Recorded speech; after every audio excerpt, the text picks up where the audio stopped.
Instagram profile display, hide option, or showing.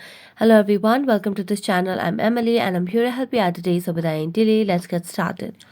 So first of all, load the Play Store application on your device and make sure that you have the updated version of the Instagram application. As you can see on the screen, there is no option of update over here, which means we have the latest version of Instagram application.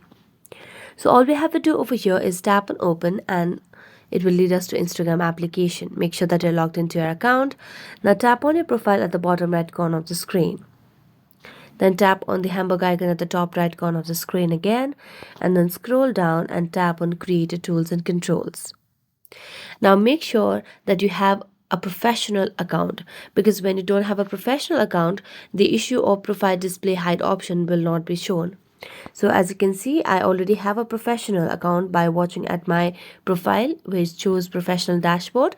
This means I have a professional account, so it shows the option of profile display hide option at the profile over here. When you tap on edit profile and just scroll down, and you can see the profile display.